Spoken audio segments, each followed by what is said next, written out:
Salute. Bad seed, what up? What's good? We gotta do a live stream, bro. I ain't forget.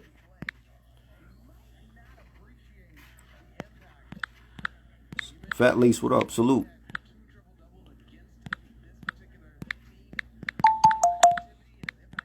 What up?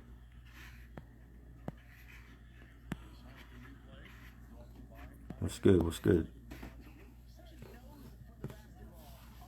Yo, you welcome to join us too, man. What up? Salute.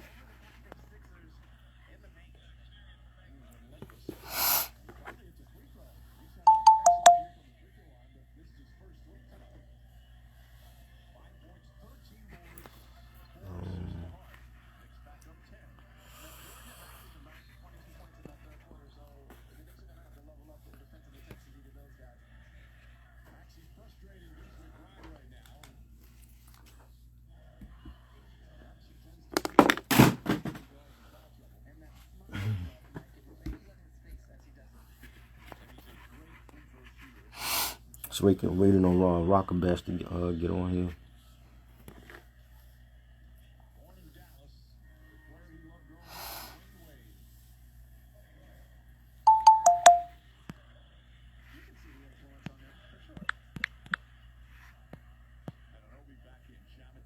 The topic tonight, we gonna be talking about like rap albums that never came out.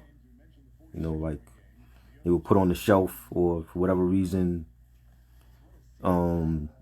they were made but not released.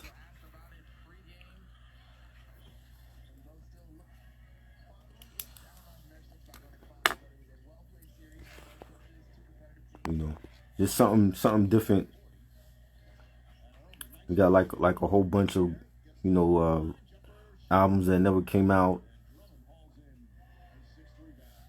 You know.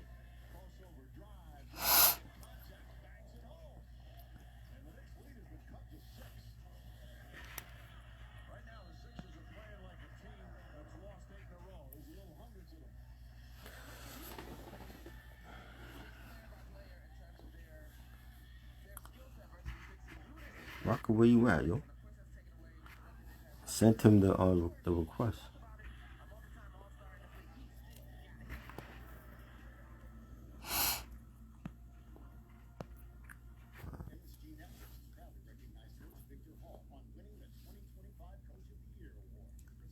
You have an album that, oh, yo, join us, yo. You still got that album.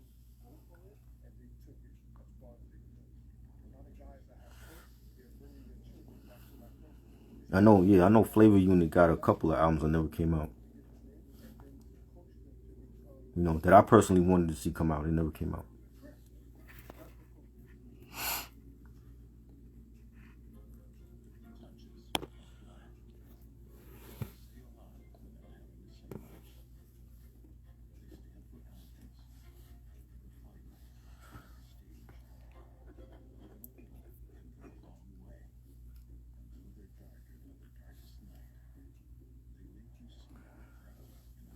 Yeah, it's gonna be a good show. We got like a bunch of albums that never dropped.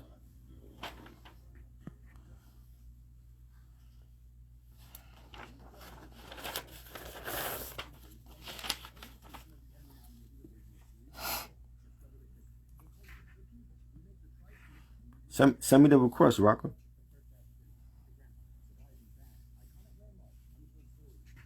Salute.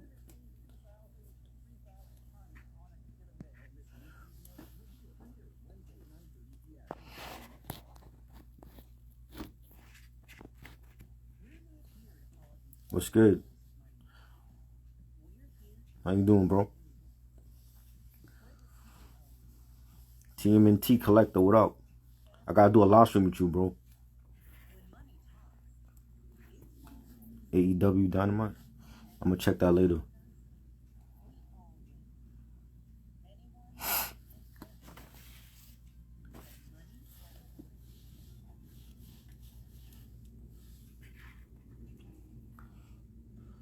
I'll definitely check that later.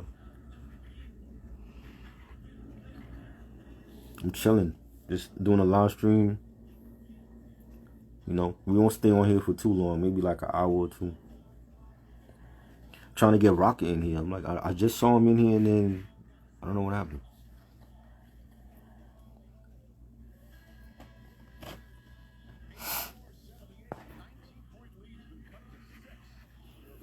What did you think about NXT last night?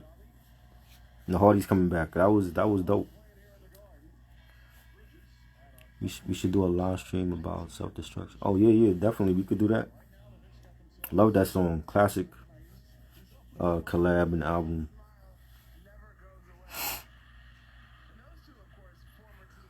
Definitely. I feel like they need a self destruction for this era now, especially for these kids now.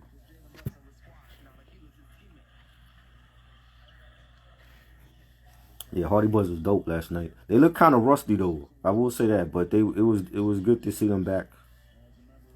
You know, doing their thing and they tag team champions.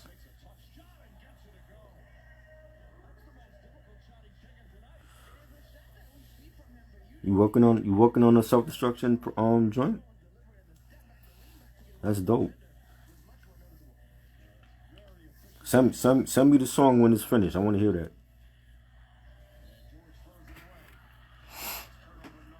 Raka. I feel like we definitely need one for this era. Facts. Facts. I agree.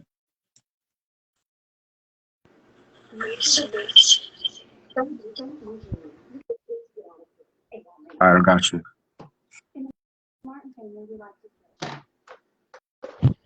Yo, what up? I hear you, but I can't see you. Oh, okay. Hold up. I hear you, but I can't see you. Are you on? Yeah, can you hear me? I hear you, but I can't see you. Damn. That's crazy.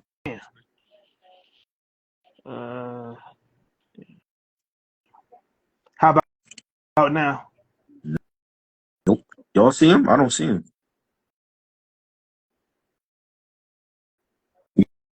You see me, but I can't see you. Wait, so can you hear me? Yeah, I hear you. Okay, I don't know what's going on. Instagram, bro. Instagram be bugging.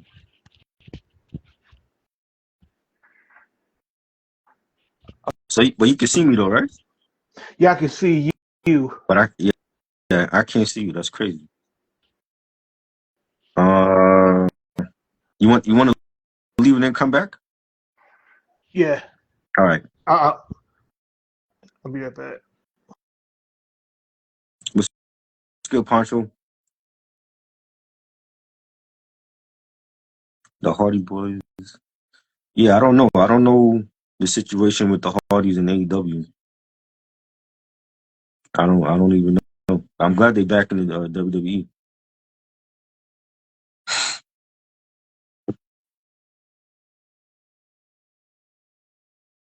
What's good? What's good? Salute.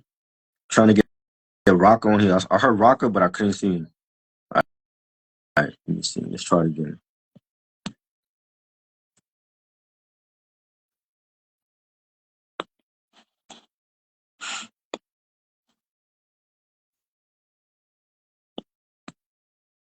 There you go. Now I see you. Can you hear me? Yeah, I can hear you. Yes. Okay. Okay. Yeah. There it is. I didn't see. I only could hear you, but I couldn't see you.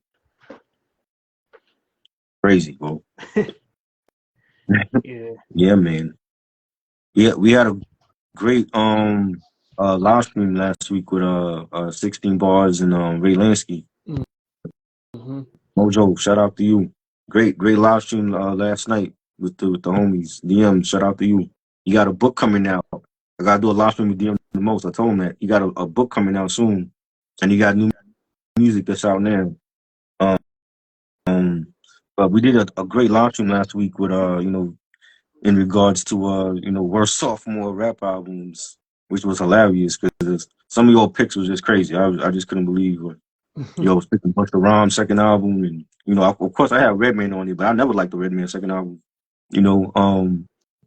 But this week we're gonna be talking about like, you know, rap albums that never came out. You know, shelved rap albums that never had a chance to come out. They were made. Some of them were made for whatever reason. They had label issues or they had drama on the label. Never got a chance to come out. You know, got leaked to the internet. Might be on YouTube, a couple tracks or whatever. You know, like what's one rap album that never came out but you wish it did? Mojo, so you could join us if you want, if you got time. Well, this this particular artist, he has several shelved albums. This producer is a perfectionist, depending on who you ask. He legendary producer for NWA. Oh, I have that on my list. CEO at in '94. I remember, it was '93, and in the liner notes of Doggy Style, you know how it says it's like the upcoming releases. It has Rage, then it has Dr. Dre and Ice Cube's collaborative album Helter Skelter. And the closest we ever got to an album between them was Natural Born Killers, which was on the Murder with a K soundtrack. And I thought this was I thought if the tease of the album was that this was going to be Dre and Cube at their most nihilistic, their most raw and transgressive, So when it didn't come out, I thought it was like a missed window. I agree. And that supposedly that album was gonna feature Scarface, Snoop Dogg, DOC, and supposedly they did the album, or they did some tracks, but there was tracks that ended up on other people's albums, allegedly. I don't know how true that is. I never heard the album. I never heard nothing else from the album. So allegedly there was some tracks that was done that ended up on other people's albums. You know what I mean? And you know, the Murder Was the Case soundtrack was a classic soundtrack. That was like one of the singles from that soundtrack. And I don't know, like I wish we did get that album. You know, Fat Lee said Q wasn't trying to sound with Shug. That could have been it too. You know, he the Outlaws wasn't directly on Death Row, but they were, because they were with Pac, they were always there. So they had a planned Death Row album. It never got released. You know what I'm saying? But that could have been the reason why he didn't want to deal with Shug. But I wonder, because Ice Cube was signed to another label, how would the business been done? Like that's Byron the Turner thing, would because have had to sign off. a lot of these albums, like the record labels, they dealing with like 2, 3, 4 record labels, and the politics is the reason why a lot of these albums don't got released or whatever. So that could have been an issue with, he was still on Priority, right? Yeah. Right. So Byron Turner was the CEO. So that could have been an issue. You know, 94 is like Dre was like, you know, dealing with everybody on the road at that time. You know what I'm saying? Ice Cube came out with a lethal injection, so he was, you know, promoting that album, and I don't know. I wish we did get it. You know what I'm saying? I feel like I think the time has passed now, though. You know what I'm saying? And I think Cube at that time, he was near the zenith of his prime. And what I mean by that is, lethal, as some people, among Ice Cube aficionados, Lethal Injection was a disappointing effort compared to the Predator and Death Certificate. Did you really didn't like that album? I mean, I thought the album was no. Just, like what I'm saying is that, like, the the socio-political grittiness that made the Predator and Death Certificate so such a lightning rod among politicians and the government. It was scaled down a bit on Lethal Injection, with the exception of maybe like Cave Bitch featuring Dr. Khaled Abdul Muhammad. Right. This was pretty much Cube's effort to make an album that's palatable for G-Funk. Mojo mentioned Last Emperor was also signed to Aftermath, and even with him, like I know his album got that was out of Shelved or pushed back or whatever. I used to hear a lot of his stuff on like Stretch and Barbito, back in the day. A lot of his songs, of course, Secret Wars. But even with him, like Dre has a lot of artists that got, they never came out, and I'm like, I was starting to think, I'm like, yo, what is the issue? Is it Dre? Is it the artists? You know what I'm saying? Like we know about the Rakim, Oh My God album. Him and Dre was clashing in the studio. You know what I'm saying? And Dre wanted him to do more of a mainstream album, and that's not Rakim. Allegedly, the In the Club beat was for Rakim. It got passed on to D12. They didn't like it. It went to 50 Cent, and he made it a smash hit. So we know I'm gonna have a lot of Dre. There's gonna be a lot of Dre mentioned on this because Dre had a lot of artists, Joel Ortiz as well. So I think the issue was Dre. He was just doing too many things, too many projects. And you mentioned the Oh My God project. I mean, there to me the common denominator is Dr. Dre because the Helter Skelter project did not get off the ground with Cube. Then you have the greatest MC in the history of rap on your label, and your idea is that you know what, we are going to change everything about your about the alchemy of who you are. And another thing what people don't understand, Rakim was self-produced. He produced his own albums. Right. So it wasn't like Dre needed to hold Rakim's hand.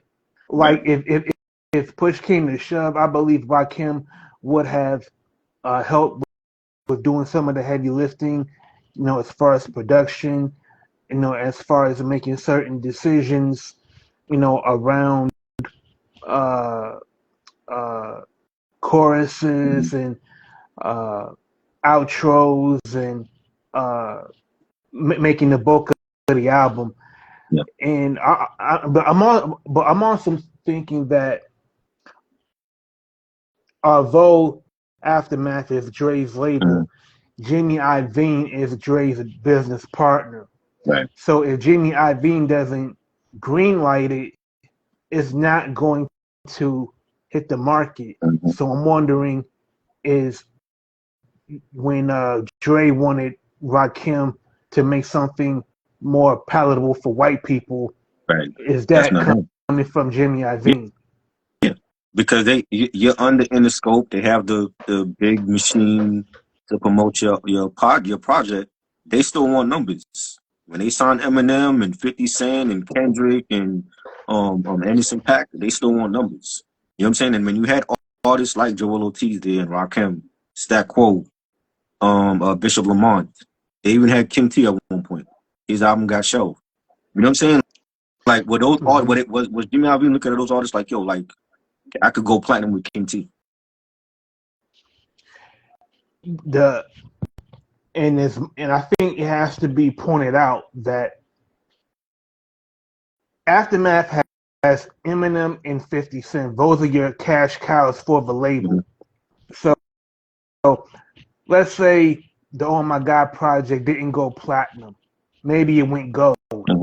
But the earnings that Eminem and 50 Cent brought for Interscope, that would have been able to help undercut some of the low sales that the Rakim album may have gotten. Right.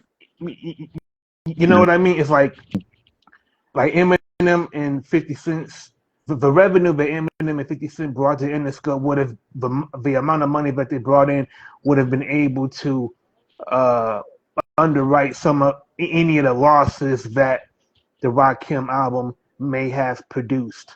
If Fatley that was said Jimmy Iovine's thinking. Fatley said that King was West Coast. King messed his relationship up with Dre by leaving Dre.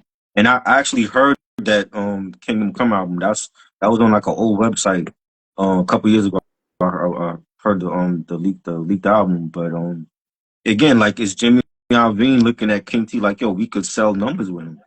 I mean, just because Dre was on the project don't mean he was gonna sell. Mm-hmm. You know what I'm saying? So I think that, and also it has to be the artist that's willing to do that. Like Joel Ortiz had to be willing to have a more commercial sounding album on Aftermath, and I don't think he was. I don't even now. I don't. He don't have no album that's like commercially appealing. You know, he's straight underground. So that has to be a thing between the artist and the executives there. I wonder, when did Joel Okay, Ortiz sign the Aftermath? what you mean? Look like did Joel Ortiz sign to Aftermath before or after He 50 signed. Cent signed? I believe he signed after 50, and that was before he. I think that's probably the reason why they started Slaughterhouse, because they didn't know what to do with him. So let's put him in the super group with Royce and Crooked Eye, you know, and Joe Budden, and see what they could do, and then you see the result of that. Like I wondered, like, could you imagine if you know, like seeing how Jimmy Iovine and Dr. Dre struck gold by having Game be on G Unit? Mhm. Like, what if they would have tried to do the same thing with Joel Ortiz? Like, want to put Joel See, but Ortiz with G Unit? With Game, that's what they did because they didn't know what to do with Game. They put Game with G Unit, and then they had 50 like overseas his documentary album, and supposedly like, a lot of those songs was from the massacre, and he gave it the Yeah. Game, and then that ended up being a classic album. You know what I'm saying? But they didn't know what to do with Game. You know? I mean, but it wasn't until Dr. Dre and Jimmy Iovine put the Game under G Unit, and Mhm. what 50 did was he molded the clay into something that was a finished product. Right. Like you mentioned, like West Side Story was a song for the massacre. Like if you Mhm. listen to the demo, Snoop is actually doing the demo. I mean, he's Them. actually doing the chorus on the demo. Mhm. Uh, Hate it or love it, how we do. Like the way 50 Cent hears music is something the game needed. Mhm. Maybe Joel Ortiz may have needed it, Mhm. maybe not. But I think after seeing how Game's relationship with 50 Cent uh, exploded and they became damn near mortal enemies, I think 50 wanted to put a into having aftermath signees, Mhm. join his roster. But Like right, and then it it's was almost, like no, go ahead, my bad. or I was going to say like it's almost like when a football team has a new general manager, the existing Right. coach isn't going to be there. Right. The general manager wants their own coach, their own franchise quarterback, and I think 50 Cent from that point on, after he fell out with Game, didn't want Mhm. any parts of having to uh, bring on artists from Aftermath onto G Unit. Right. But then when you have the coach, let's say Dre's the coach, right? This is your team, and you have 50 point guard. You bring in Game. He's a new rookie. You assembling this team. You got the rookie on his team. The rookie and the point guard is clashing already. They already clashed. Mm-hmm. So like, even though the rookie showed like, yo, he got potential and that's my artist, and he went multi-platinum with documentary, I blame Dre for that falling out, because he should have stepped in and squashed all of that. What I was going on, when 50 going online, he talking about, yo, I'm still gonna make money off of all your albums, and you know what I'm saying? Like, it wouldn't be a classic without me. Like, all that was going on. He's like, I'm gonna make money on all your albums. You know what I'm saying? And then that's when you had the beef with, you know, GU not mixtapes and all that. Dre should have stepped in and squashed all of that. And he didn't do that. It was almost like he was on the sidelines letting his point guard and the rookie go at it. But who does that remind you of in NBA history? Like, think of the most uh, think of the winningest coach in the 90s. Mm-hmm. Who does that remind you of? Phil Phil Jackson, Jackson. right? Phil Jackson did the same thing. Like um, like when players would disagree with Michael Jordan Mm-hmm. on the court, he would let the players figure it out. They would let them problem solve on their own. Mm-hmm. And I think Dre, I think he may have felt that 50 Cent and Game, the grown men, 50, they're, they each have their own businesses, the entrepreneurs. They have people that are looking to them for mentorship. Like, I'm gonna let them figure it out. But the problem was when you have 50 Cent, somebody who is power hungry, has a dominant personality, you need someone that's more experienced to kind of smooth over the conflict and explain to them, the bickering that's happening between you and Game is not helping us grow as a company. Right. Like, we look like idiots to the general public, Right.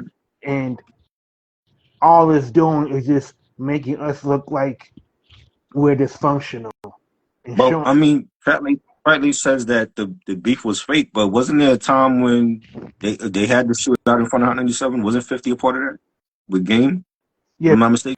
the yeah, this was what, March? Was it March of '05? It was, yeah. I I, forget the year.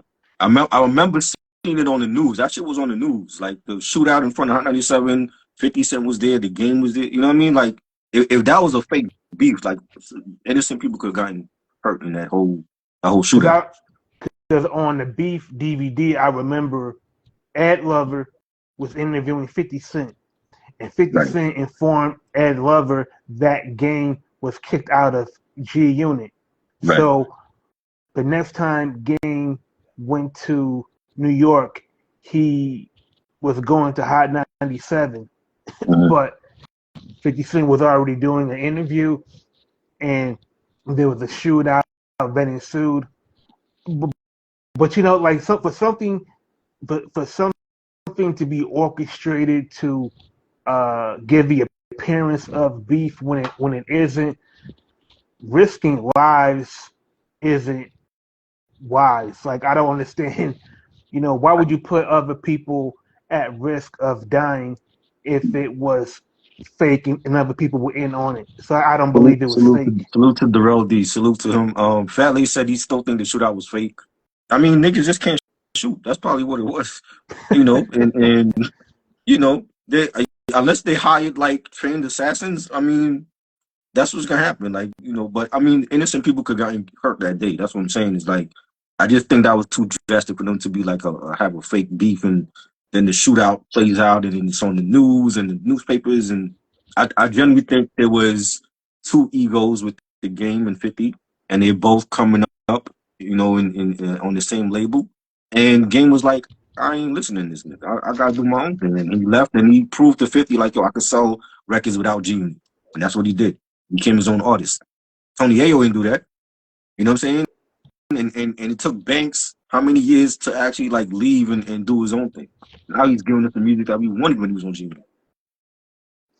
I tell you what was fake that press conference held at the Apollo Theater and 50 Cent in the game apologizing to the people for for having their test lead to a shootout.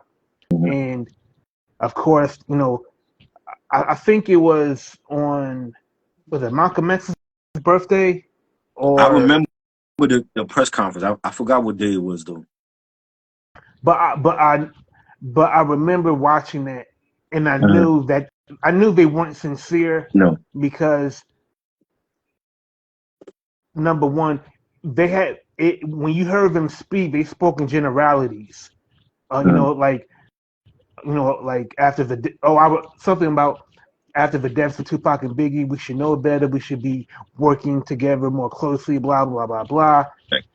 And knowing 50 Cent's emotional makeup, I know that he would not have said that if he was not prompted to do so by somebody that's more powerful than him. Mojo mentioned, Jay Electronica, definitely. I remember having one of his mixtapes and Just Blaze, like his production was phenomenal on those early tracks, and we never got that album. Instead, later on, he does the album with Jay-Z, and I didn't like it. And then when that album came out, everybody was comparing that to Cuban Link with Ray and Ghost. I'm like, that's not Cuban Link. Let's stop that. That is, I love Jay, but he's not Ray and Ghost. No. Let's stop that right now. You can't even put it in the same hemisphere with Cuban Link. First of all, at least he dropped something, but I just felt like it was too much Jay-Z on that album.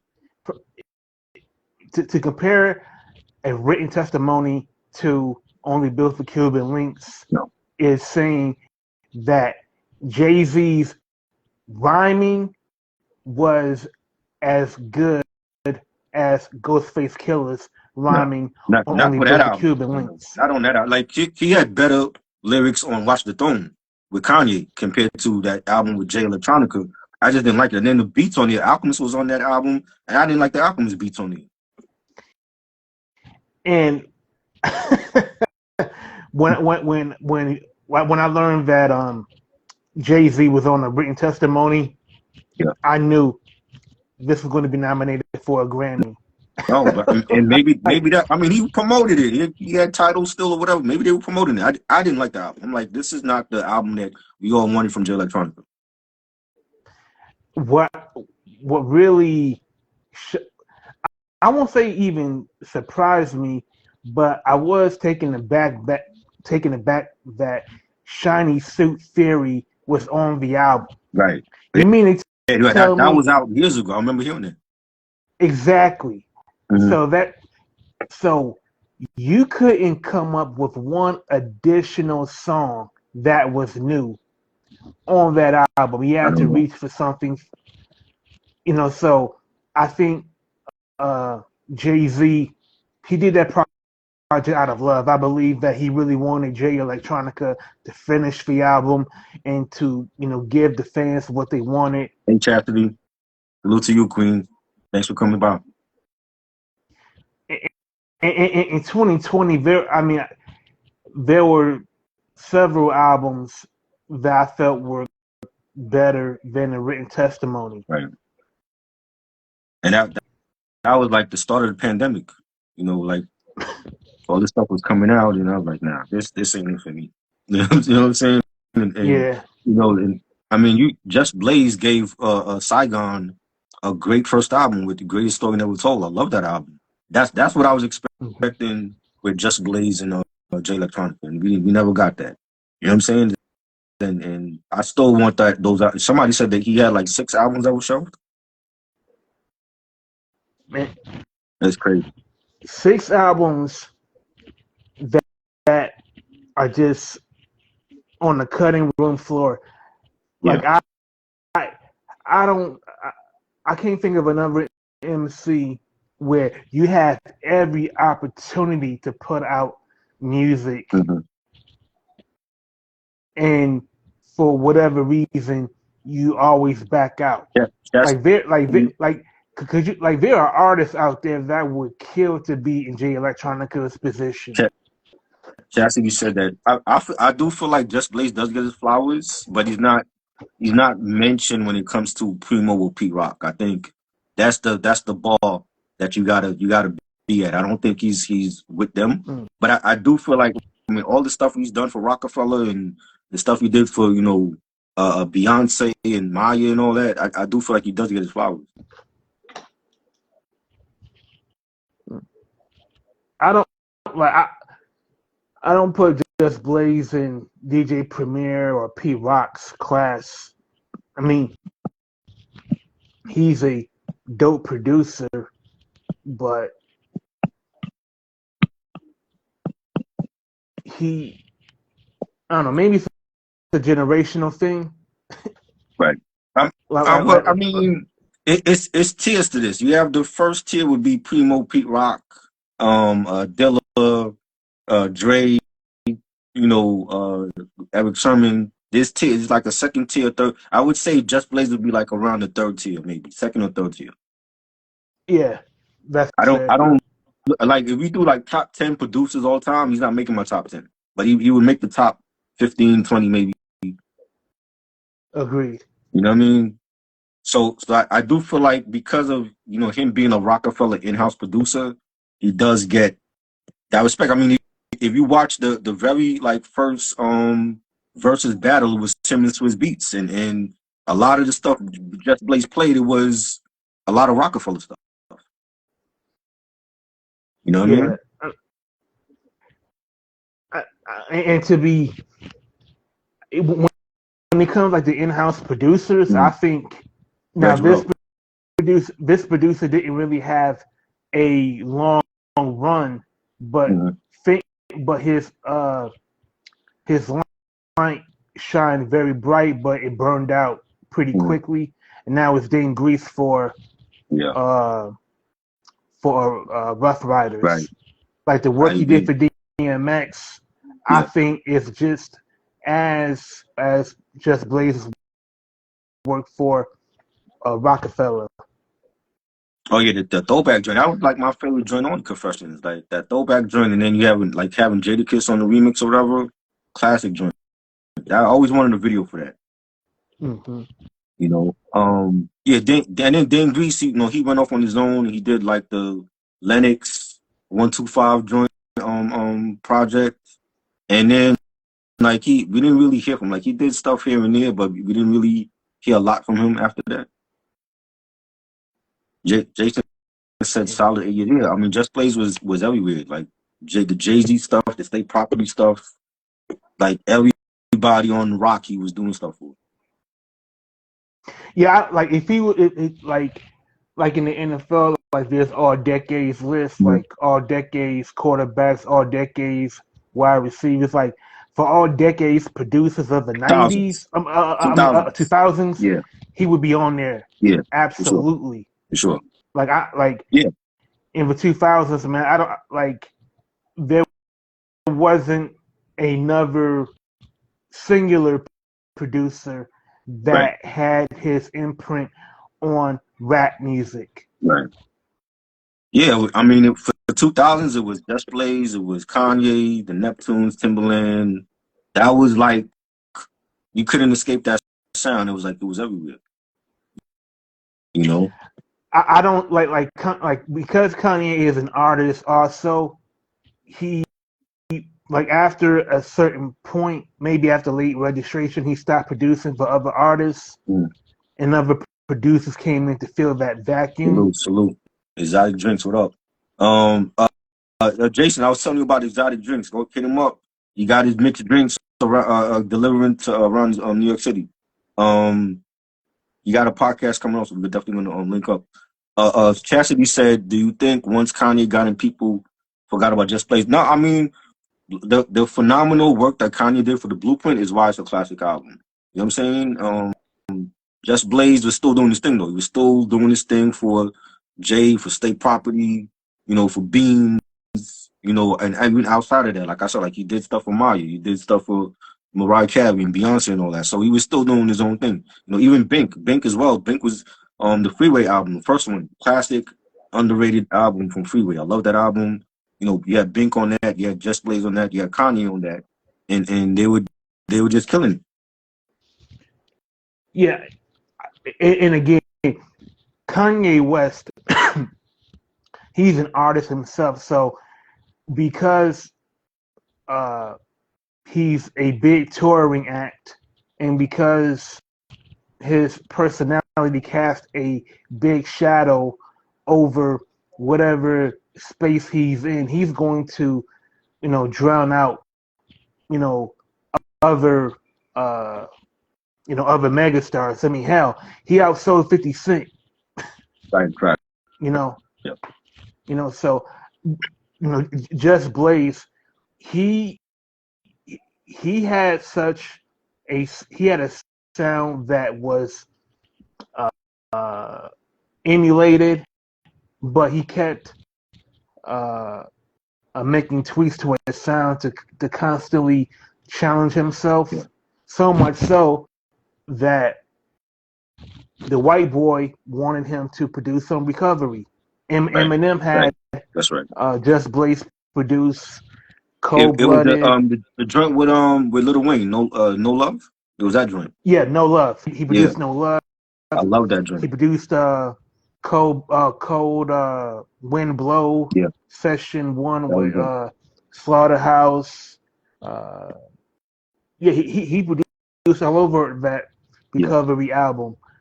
So he also talked about the differences between producing for Hove and Mm-hmm. for producing for M. Right. There's a he if you go on YouTube, he was on a panel and he was talking about how Jay is pretty hands off when it comes to making production decisions. Like Right. Jay would get the beat, he'll start writing the song in his head, he'll pace, for a few minutes, and then he'll go in the vocal booth and he'll record it. Whereas Yeah. with M, he is very hands on with the mix at the mixing console, suggesting changes, to the Mm-hmm. track, bring up delays, use reverb here, bring certain decibels down. I want the drop to come on the left side Right. of the like someone like someone like that uh, is going to have a lot more. Um, what's the word?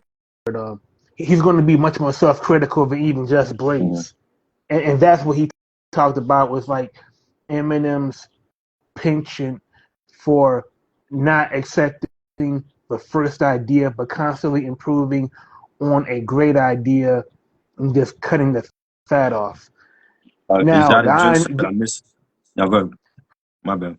I was going to say the irony is that after even after doing all of that, his albums have been uh, uh, uneven. Just look at the Relapse album. Look at the I see. Marshall Mathers LP2 The album. thing is, I like the Relapse album. I like the Recovery. Remember, that was supposed to be a double album. It was going to be called King Mathers, and it didn't end up like that. And Relapse dropped first, and then Recovery dropped after. But I like both of those albums. That to me was like the last time I really enjoyed Eminem music. And then he just went on this whole run of dropping mediocre to crap. We didn't need a sequel to Marshall Mathers LP. I thought Marshall Mathers LP was great the way it was. I didn't need a sequel to that. You know what I'm saying? And that was very he had stretches where he'll be very self-indulgent, where yeah, like he has so many ideas that he tries to uh, distill all of them onto one song. But when you have like 12 songs of all of those distilled ideas, it's going to sound mhm, very haphazard. right, And the Marshall Mathers LP2 album, that was his love for Rick Rubin and the production that he did for Run DMC, the right, Beastie Boys, and a lot of rock acts from the But '90s. I didn't, and I love Rick Rubin. I just hearing those songs like Berserk and all that, I didn't get that feeling that I just felt like Eminem's trying to recreate a sound that's already gone. You know what I'm saying? Especially at that time. You know what I'm saying? I'm like, this is not. Nobody wanted the sequel. I didn't. I have it. I thought it was mediocre at best. I don't think it was a great sequel to the first one, and that's when I really kind of like stopped listening to him. And then like all the other shit, revival, and I couldn't do it. Couldn't do it. You know. He did come back with Death of Slim Shady. That was okay. You know what I'm saying? He showed signs like, oh, he's here again. Okay, but well, I was laughing at what Exotic was saying about bringing back mixtapes. Um, you know what's crazy? And they didn't mention this. Doechii, when she won for Alligator Bites Never Heal, that's her mixtape. That's not even an album. She won a Grammy for a mixtape. So her album hasn't even dropped yet. You know what I'm saying? So and they didn't mention it at the Grammys. And I don't know why, because if you listen to that mixtape, most of the songs on there is like only 2 minutes long. You know what I'm saying? So she's another artist just like Chance the Rapper. He won a Grammy for Coloring Book. That was a mixtape. Mm-hmm. Yeah, I was going to mention that Chance the Rapper. He was the first one to have a mixtape win a Grammy. You know, and I think but I think when something like that happens, I think it has to be pointed out that the mixtape community, they help make that happen. Yeah. Like tell me if I'm wrong, but I think when artists make self-produced mixtapes, I think 50 Cent being the first one, what it did was that it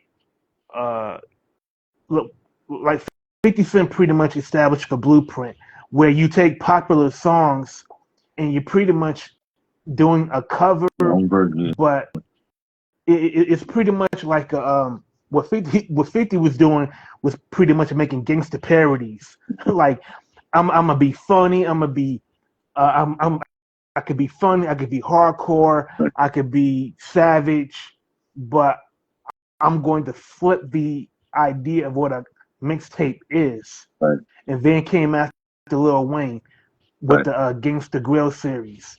So I think Chance the Rapper and Doechii, much salute to them, but the committee on the Grammys, they would not have done that if it wasn't for the work that was put in by 50. I agree. Lil I agree because Wayne, Little Wayne was huge. Little Wayne was huge over here when the dedication mixtapes came out and when all that the Carter 3 leaks came out. I had all of those mixtapes. Like you couldn't get it anywhere. Like it was sold out everywhere you went. And we really that's when we really started to bump Little Wayne, because before then New York wasn't bumping Little Wayne. But when the Carter 1 came out and he came out with Gold DJ and all that, we were bumping him. Carter 2 drops. A lot of people love that one. Carter 3 especially, and Millie came out and it was a rap. Radio was playing them every day. You could not go by a New York block and not hear Little Wayne. That's how popular he was over here. So the mixtapes definitely had a major impact on his success. Same thing with 50. 50 and G Unit, all those Unit mixtapes, God's Plan and No Mercy, 50 Cent of the Future, all that is the reason why he is what he is now, because of those mixtapes. You know what I'm saying? And there's many others. Dipset, State Property, D Block, all of them. But Joe Budden, Lil Wayne made most important.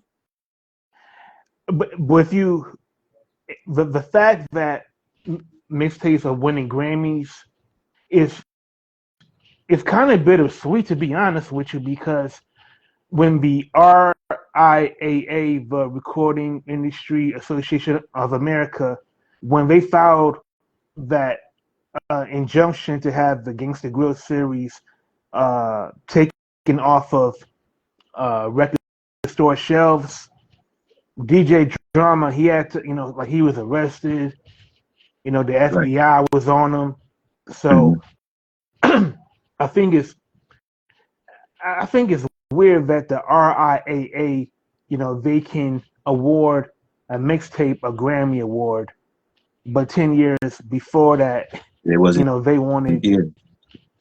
Exactly. So I I, think the I think they mixtape wanted to community got see. shafted. I think they wanted to see like the sustainability of it and how is it going to change the music business. And you had a lot of artists get on because of their mixtapes. You know what I'm saying? And you know, unfortunately, you know, Stack Bundles, rest in peace. He got on because of his mixtape. He wasn't around, unfortunately, to see his first album come out with you know Bird Gang or whatever. But he's like a prime example. He got like a bidding war with different labels. He even named the mixtape Bidding War. We had different labels Hmm. after that wanted to sign him, and he had some dope ass music. You know what I'm saying? And it's the same. You know, so he was like one. You know, like I said, Little Wayne. Little Wayne was already signed, but we just wasn't bumping him over here like that until he did the drama mixtapes and No Ceiling was a classic mixtape as well. I forgot about No Ceiling. And, you know, went on that run. And then he set up Young Money and Nicki and Drake.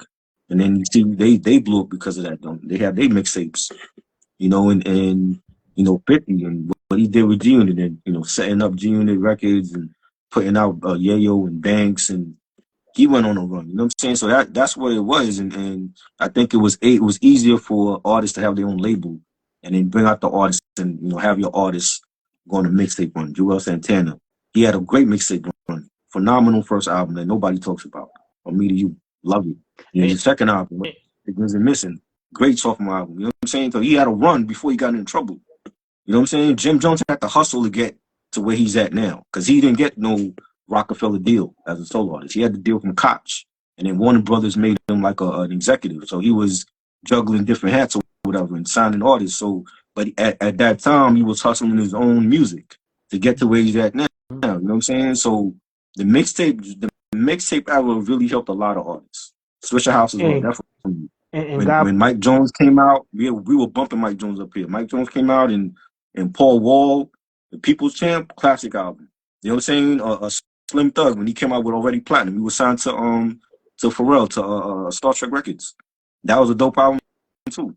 and God bless K Slay because Yeah, after Clue, K Slay he he truly embraced new artists yeah, from all over the country. I mean, like Papoose, like what Papoose did, you know, between '03 and '07, mm, he was able to get a record deal from Jive Records worth $1 million.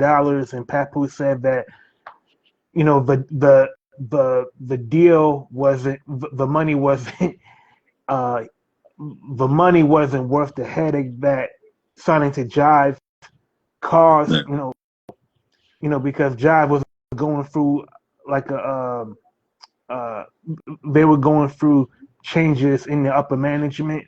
But mm-hmm, the fact that Papoose was able to, sign the Jive in the first place, mm-hmm, and to this day, when you see Papoose, he's he's rhyming in the car, he's recording in the car. But what will always give Papoose a leg up on his competition mm-hmm, is his embrace of technology. yeah, But after the DVDs started to fade out, he started posting on Now Right. mm-hmm, And then a couple of years ago, he put out an EP for every month of the year. right, I And now he's remember doing this series with, rhyming in the car. that. Right, You know, uh, Joe Budden, and after he left Def Jam, he was he gave freestyles to Clue, but to mm-hmm, make you know uh, self-produced albums, with the Mood Music right. series, it helped rebrand him apart from just being a one-time signee of Def Jam. I always wanted that Desert Storm album with you know Joe and Ransom and Stack Bundles and Paul Kane, you know, and we never got that. We got freestyles from them on the Clue tapes. We never got the full album though, but I thought that would have been a great Yeah.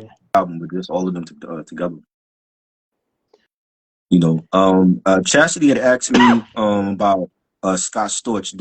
Scott Storch was hip hop. He was pop. He was R&B. Like he did a lot of great stuff. You know, this stuff for Christina Aguilera's second album. Did stuff for Beyonce. For the Roots, he came from the Roots band. He worked with Dre. He worked with Timbaland. I think Scott Storch was like all over. He's another producer that don't get his props, but he was dope. Yeah, I like Scott Storch. He did what a lot of collaborators under Dre didn't get, Right. and that was the opportunity to branch out away from Dre. For example, if you're familiar with Colin Wolfe, Colin Wolfe, he's the guy that did the bass line for Deep Cover. He did the bass line for a lot of the songs on The Chronic, The Roach, Bitches Ain't Shit, High Powered. But he's not thought of in the same manner as Scott Storch. Same thing with Mike Elizondo. He did a lot of work on he was working the 2001 on the Eminem record. stuff too. He was on the he did a lot for Eminem. Eminem. Yeah. And like people will only know of Mike Elizondo if they read the credits. So I admire Scott Storch for branching out and not wanting to be, pigeonholed to being a staff musician on Aftermath. But we had to, because then we had to read the credits because there was no streaming. We had to, when you read the credits and you see the Bass Brothers and Michael Elizondo for Eminem's albums, it wasn't just Dre. Dre had help. You know what I'm saying? And Colin Wolfe, and you know what I mean? So there was no streaming back then. So we had to read the album credits to see who produced what, who co-produced what. You know what I'm saying? Eminem, doing some stuff as well, and I do feel like they don't get mentioned. Like Michael Elizondo don't get mentioned. The Bass Brothers don't get mentioned. Scott Storch, coming from the Roots band and branching out on his own and working with Dre and then working with Timbaland and doing his own thing, and it was great. He definitely should be mentioned more. He had a lot of big hits, especially in pop music. Baby Boy for Beyonce, that was Scott Storch. He did that. Yeah, the Let Me Blow Your Mind song with Eve and Gwen Stefani. And Gwen Stefani, right. Like I said, like he worked on Christina Aguilera's second album, Stripped. He did a lot of dope music on that. Like his piano, like when he had like his patented sound is like the piano trills. Like when he just stabbing those chords. Right. I don't like you'll recognize it immediately, like that piano sound where he just punching the chords repeatedly. That's his sound. That's his sound. I think Dre owes a lot to Scott Storch. I know Dre was a producer, but it was Scott Storch that was able to give him that sound that appealed to pop radio. Right. Like imagine Scott Storch, imagine those hits without Scott Storch's contributions. I'm following you, Mojo. Just hit me up in the DM with the links. I want to get back to the albums. Like you remember the rumor about the Scarface and Beanie Siegel album, Mac and Brad, and they did the Mac and Brad track on the Truth, and then supposedly I looked this up that Scarface had told Fuse TV in 2012 that the album is done.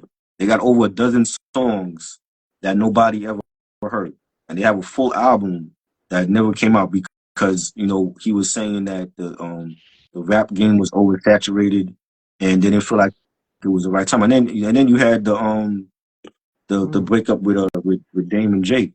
But that's another reason why it never came out, because it was going to be on Rockefeller. But saying? But Scarface was the president of Def Jam South at this time, so that would have been actually the perfect time to drop that album. Now, but the X factor is how far into the breakup between Dame and Jay-Z had taken place. Yeah, because 2012, they're already like gone. So, I mean, if anything, you would bring it out like during the 2000s, Oh, like you say it was in before 2012? 2012. He said this. He had an interview with Fuse TV, and he told Fuse TV that the album been done. Like they have over a dozen tracks that they did for the Mac and Bad album, and it just never saw the light of day. But they felt Oh, like okay. it wasn't the when they did the album that he didn't want it released because it was too much oversaturation in hip hop. So, Mm. but the album been done. So I mean, that this album could have been like what 15, 20 years old already, and we never heard nothing from it. And they did like all the collaboration they did, somehow, some way. And This Can't Be Life. Guess Who's Back? That was on the Fix. You know what I'm saying? So that's the type of album we was going to get with the features from Rockefeller, of course, and maybe a really deep feature. I don't know, but that's an album that should have came out. Yeah, that's an album that should have came out, and you know, because of the breakup between Dame and Jay is the real reason why a lot of these albums never came out, especially this ones on Rockefeller. We had the MOP Yeah. when they got signed to Rockefeller and they did an album for Rockefeller. It's called Ghetto Warfare. Again, the album got shelved because of the public breakup with Dame and Jay, but they end up releasing some songs from that album on a compilation later on, and they called it Ghetto Warfare, and it was on Full Clip Records. I never heard it, so I don't know what it sound like. I gotta look for it on YouTube if it's available. But it was signed to Rockefeller in '03, and supposedly this compilation album got released in '06, and a lot of those songs on that compilation is from the Rockefeller album. Be- because Rockefeller was a business, I think they should have did what corporations do, Mhm. meaning when there's a change in ownership, usually employees will get a severance package. Like Right. because the existing employees, had uh, put in so much work, especially for upper management, they may get stock options. They may get you know a nominal uh, you know cash bonus just as a thank you for their service. I think what Dame and Hove should have did Mhm. was that once you have decided that this situation has become untenable and that you just can't work with each other anymore, okay, let's create uh, um, a change in ownership. Right. We'll have like a third party that'll take over, the family business, and that way these artists can continue putting out their Right. albums, and their careers won't be derailed because we're going our separate ways. I agree. There was a lot of chaos at that time. You had Charlie Baltimore, and I feel sorry out of this whole list. I feel sorry for her the most because she got shelved twice when she remember. A lot of people might not know that Charlie Baltimore was actually Biggie's artist. She and Cameron. Under When Biggie gets on Diaz. Right. When Biggie gets killed, Lance Rivera, the one that he got stabbed allegedly by Jay-Z for leaking Volume 3, Lance took both of them and on his label. And her first album, Cold as Ice, never got released. And I remember Hot 97 playing like different songs on that album. She had a song with Mace, and they had sampled the Vanilla Ice Ice Ice Baby, and you had Mace on the chorus singing Ice Ice Baby. That was supposed to be on the album. You know what I mean? And she had the stand up joint with Ghostface. There's a video for that. Um, she had the NBC joint with her Nori and Cam.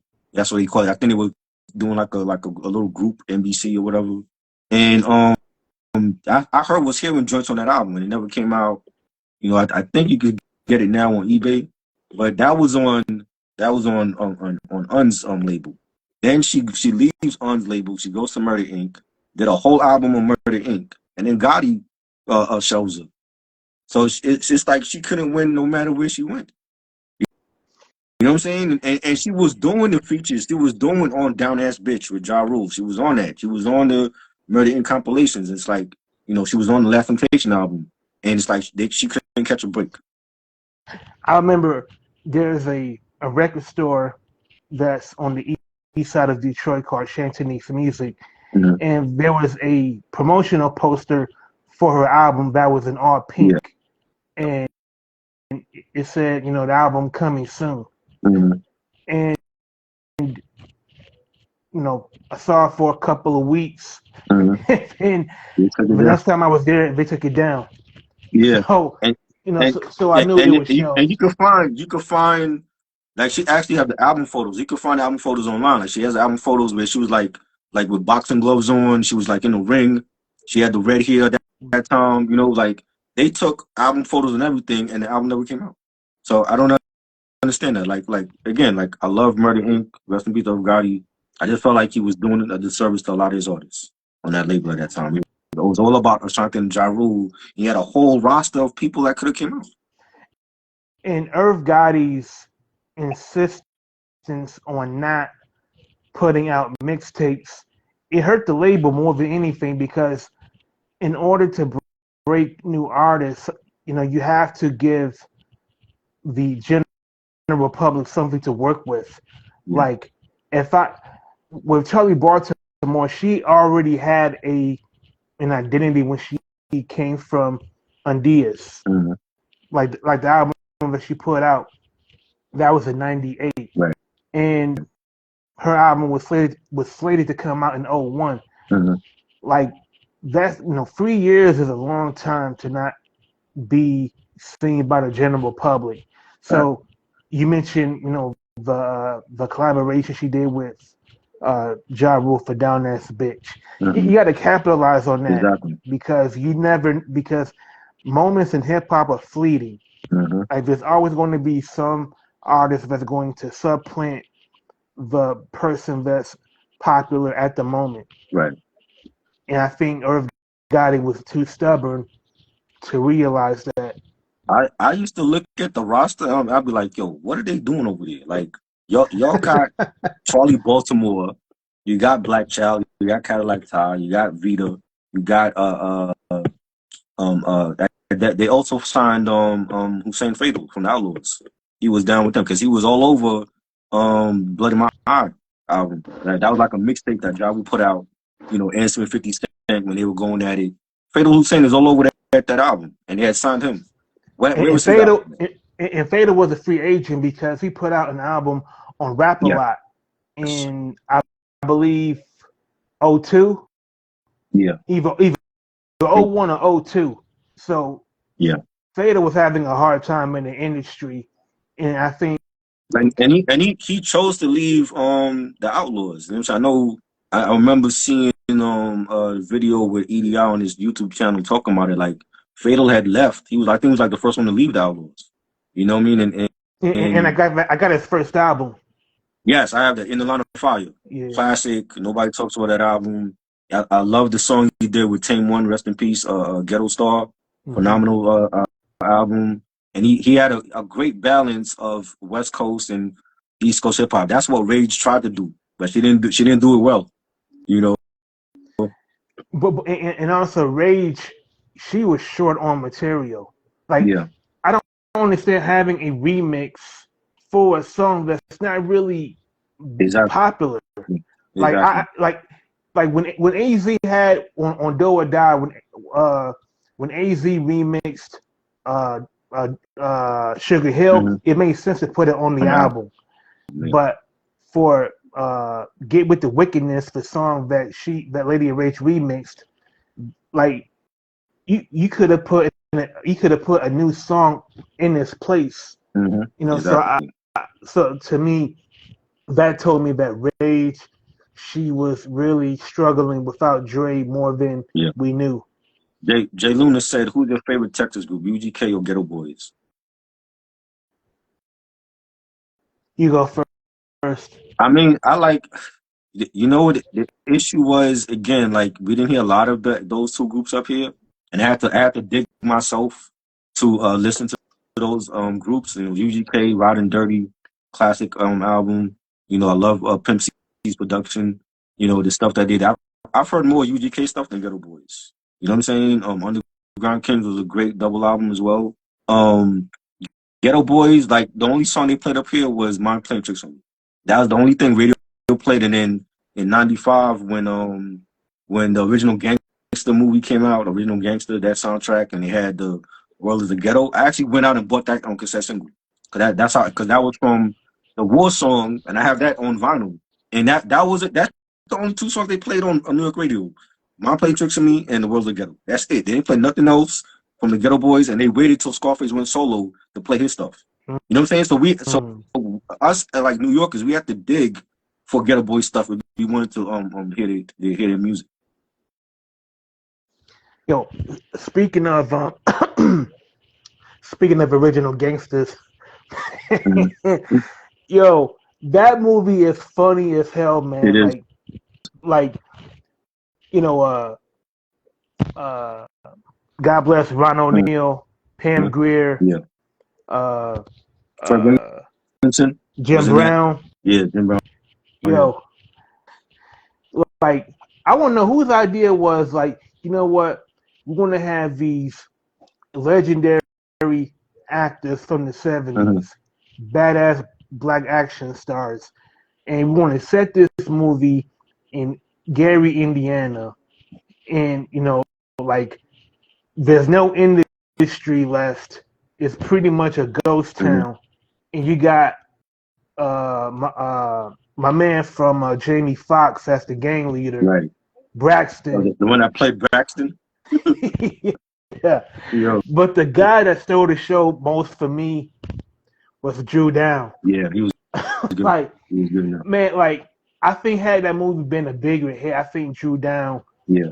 Critics would have been saying he stole the show because like everything he did was exaggerated, and because he had the perm, and he was so short, and he's mouthing off at the preacher, he's mouthing off at the old lady. It's like he was pretty much. I mean, I don't know Drew Down, but he did a convincing job playing an asshole. He did.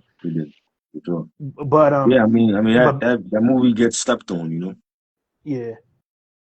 But to answer the question, I'm more of a Ghetto Boys person. Yeah. Partly because Ghetto Boys has what's the word? Like they offer greater resistance to a lot of the things that was happening around free speech at the time. Like to me, when the issue around censorship in hip hop started to happen, Luke, Eazy-E, Ghetto Boys, Cube, they were like on the they were persona non grata in Washington. Right. Like the FBI hated them, CIA hated them. So I respected Ghetto Boys for speaking uncompromisingly, for being raw, and for pretty much being a verbal middle finger, to politicians and people that disagree with the messaging. Now, I will say I like the Ghetto Boys more, but I like UGK's albums a little bit more. Right. And I hate to say this, man, but Bushwick Bill was like the wild card, because Bushwick Bill, he's not the most talented rapper, So it kind of sometimes it felt like uh, Q. Sometimes it felt like Scarface and Willie D. They were pretty much uh, playing at a disadvantage. Right. Like in basketball, so like sometimes there's a team where every member is an offensive threat except the fifth fifth one, so it's like 5-on-4. Right. Sometimes I felt like uh, Scarface and Willie D was carrying songs. Mm-hmm. I didn't feel that way about UGK. I felt like Pimp C was just as valuable as Bun B. Well, that's how we felt And about. That's how we felt up here about ODB. But ODB was wild and crazy, and he did what he wanted. And you didn't know at that time in the '90s if he was going to sing with Wu or not. And I was actually fortunate enough to see Wu in '96 with him, but he was wilding out at that show. He was fighting with people in the crowd. You know what I'm saying? So yeah, it was like you never got to hear ODB's part on the songs because you're in the front row and you're fighting with fans. You know what I'm saying? And it was just crazy. So but he was great. But it's like he was a wild card in Wu.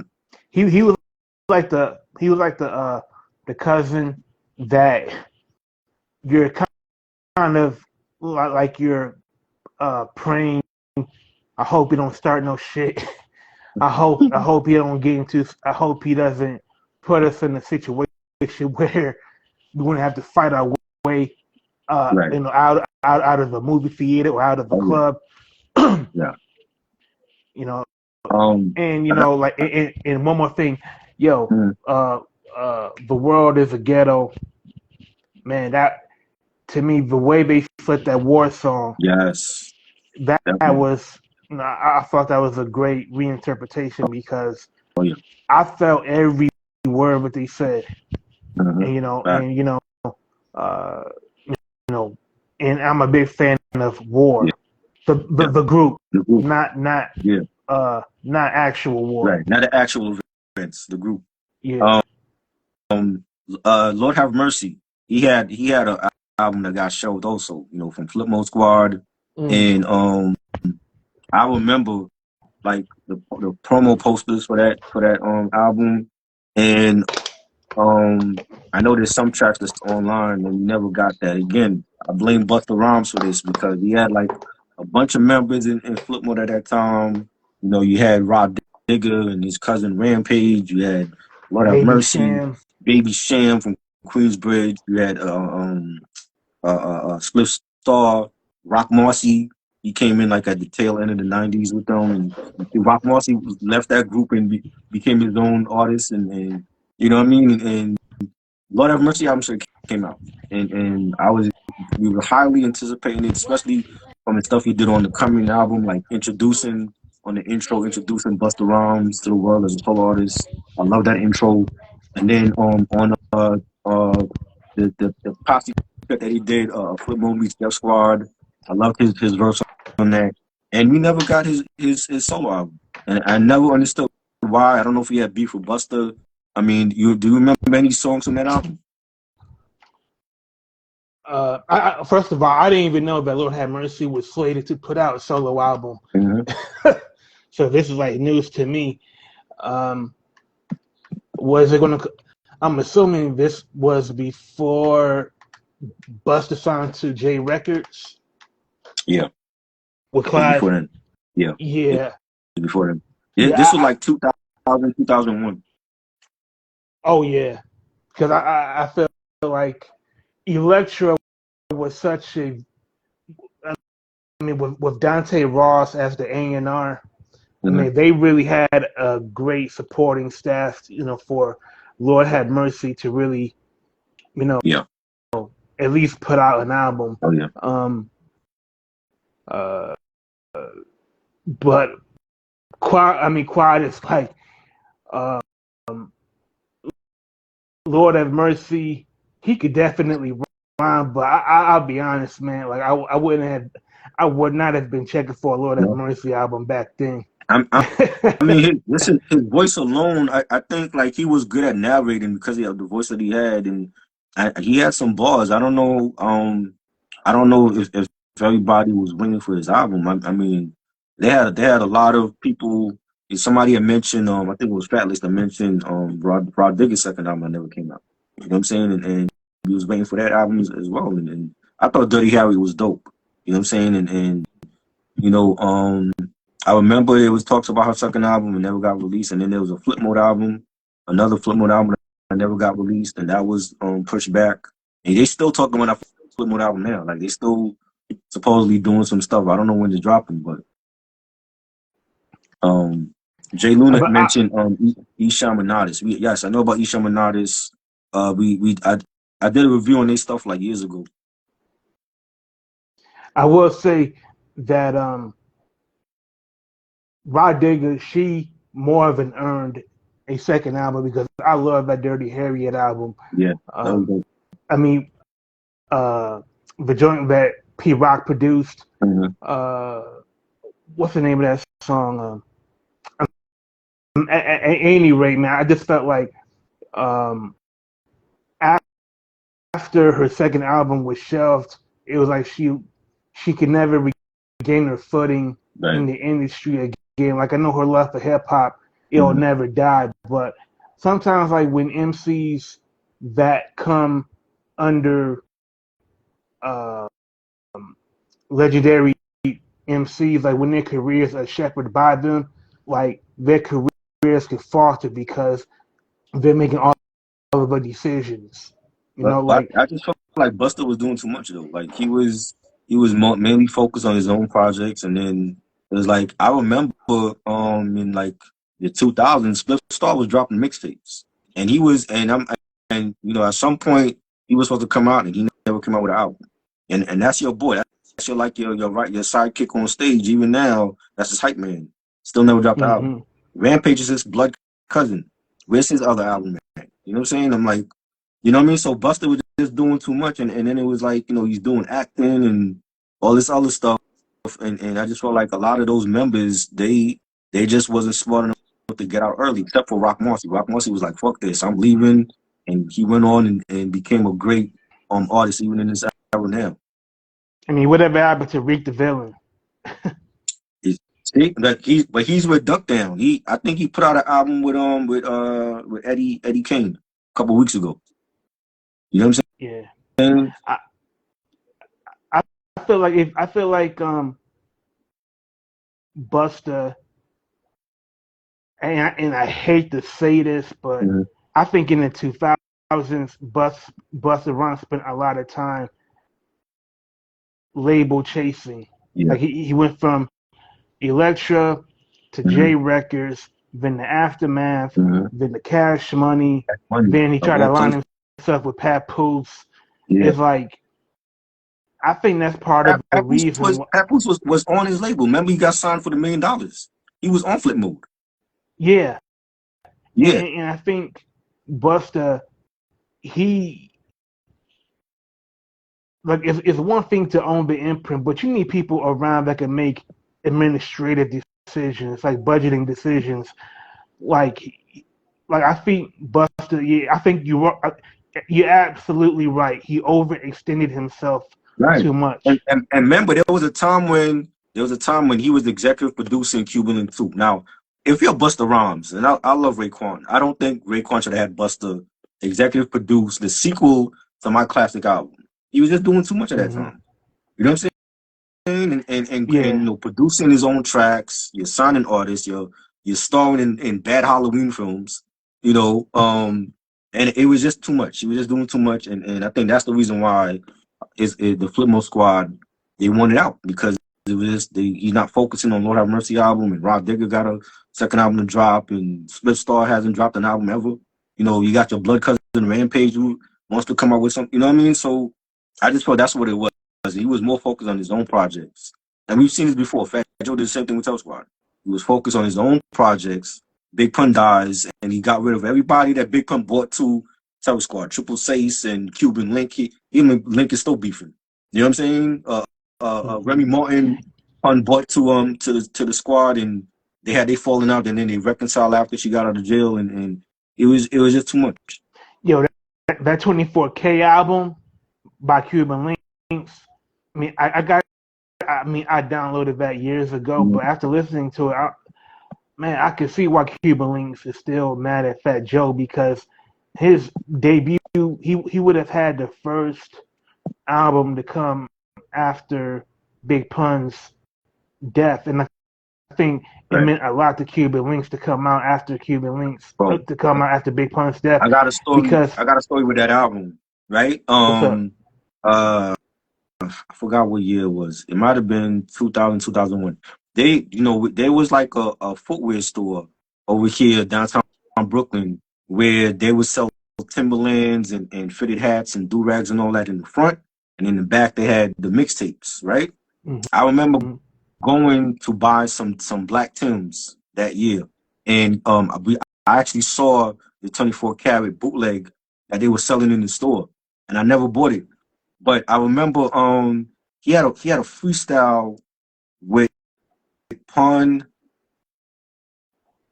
I think it was with Pun and him. He had a freestyle, and that was like the teaser for the album, right? And I don't even think he put out Flowers of the Dead. I think Flowers for the Dead was like after Pun died. He came out with that. But they were promoting 24K, and he had tracks produced by the Neptunes on that. I remember hearing those songs, and I was like, yo, I should have bought it when I had the chance. But we all thinking like, yo, he's gonna come out, he's gonna be a big star from Terror Squad. The Terror Squad album, they really highlighted him. Like he was on a lot of those songs because he was like the Cuban, the Latin hot dog for the women from that crew. Mm-hmm. You know what I'm saying? And he had the bars, and that was Pun's boy. Like we knew that was Pun's boy. Pun brought him over to the squad as well as Triple Sace, and then when they had that falling out, I remember reading online that he had the falling out with Fat Joe. They sliced his face or whatever. It was Remy that took him to the hospital, and Mm. Fat Joe looked at Remy like, yo, you're disloyal because you're going to help him that we don't care for at the hospital. And I think that was part of the beef between Fat Joe and Remy because Remy went to the hospital with Cuban Link. You know what I'm saying? And then when Mm. her album dropped, she didn't get no promotion. She was mad at Fat Joe. And she gets locked up. They had this beef. They reconciled, when she was locked up. She still hasn't dropped nothing since she's been locked up. You know what I'm saying? She beefing with Clarissa Shields and Papoose. And I'm like, put out an album, Remy. You still got it. You know what I'm saying? She had to mix it. I had to make she had like a mixtape DVD where she did over the Tupac Machiavelli album cover. You remember that joint? Mm. I had that. You know what I'm saying? And she Mm. had like these mixtapes out. We were ready for Remy, and it's like, yo, she wanted to do stupidness like shoot your girlfriend and all that, and get locked up for like 7 years. You know what I mean? But um, I remember seeing that Cuban Link bootleg in the store. I'm like, yo, I should have got that because now it's like I think you could get it through his website or whatever, but it never officially got a release though. You know what I'm saying? And that could have been like his platinum selling debut album. It was that good. You know what I mean? And he had like Tell Squad was on that album. Everybody was on that album. It was great, and it never saw the light of day. But it like that. You know that was the issue when these artists had their own labels, like Fat Joe, Busta Rhymes. You know, I will say for Rockefeller, like for the most part, they did put out their artists. They did put out, you know, they put out their artists, but there was some artists still in Rockefeller that never got a chance to come out. Rel, the R&B singer, been there from day one. He never dropped the album. His album was shelved as well. Like, where's the Rel album that we all want? You know what I'm Yeah. saying? Petey Crack even talked about his album getting shelved on the DJ what's his name DJ Vlad interview. He talked about when Jay-Z purposely blocked his album from coming out. You know what I'm saying? Mm. And we all know Petey Crack was like the dude in State Property. Like he was the one to blow up in that crew, and Jay-Z was hating on him, and he blocked him from coming out with his solo album. You know, so Yeah. I think with any artist imprint, there's always going to be artists that the label head is going to butt heads with, um, usually because they perceive that artist that's on the imprint to be a threat. You know, so Fat Joe, he sees Cuban Link as a threat, and he said like he was mad at Remy Mafia even taking him to the hospital Exactly.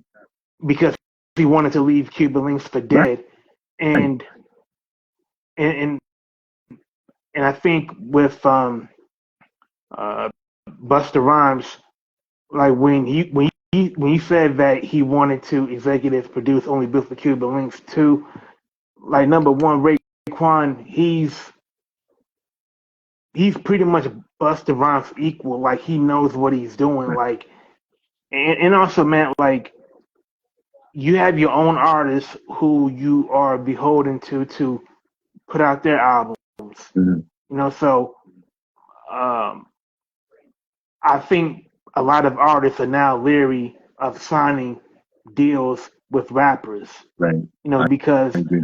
eventually, like they're not going to have the infrastructure. They're not going to have the even if they do put out an album, they're not going to have the touring support. They are not going to have uh, the checks and balances to get Mm-hmm. paid properly. Right. Like, if, how many times have you seen artists bicker with their label heads for not, receiving royalties? Right. Facts.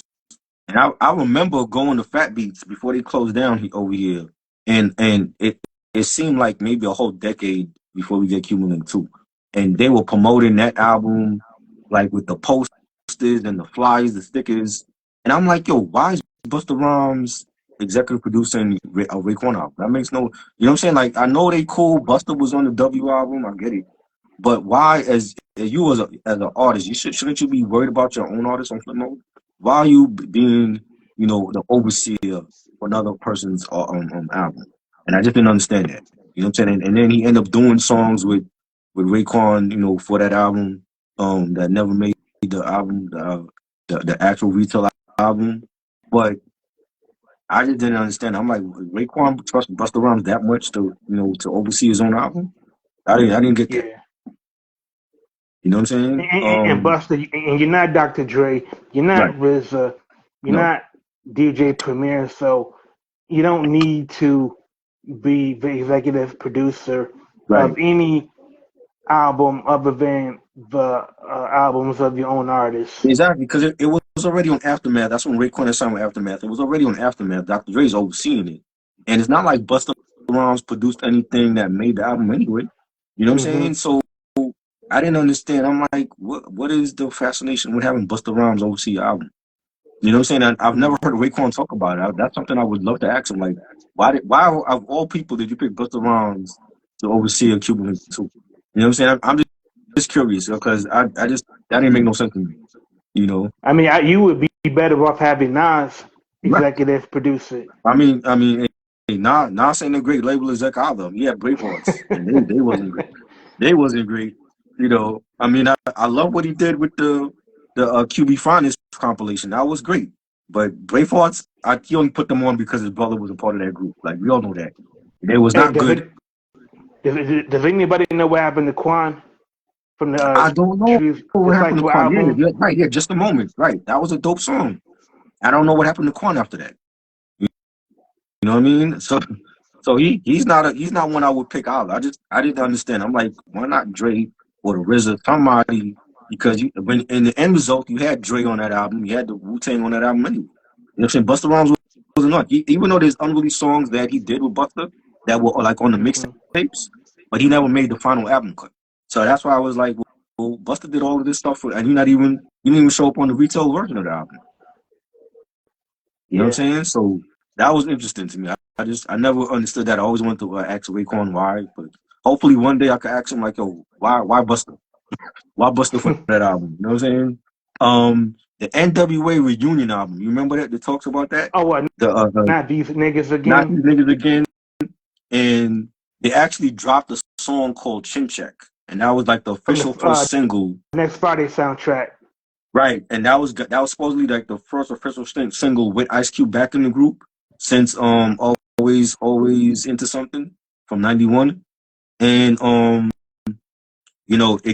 there was label issues between Interscope and Priority and No Limit because Snoop was already at No Limit at that time.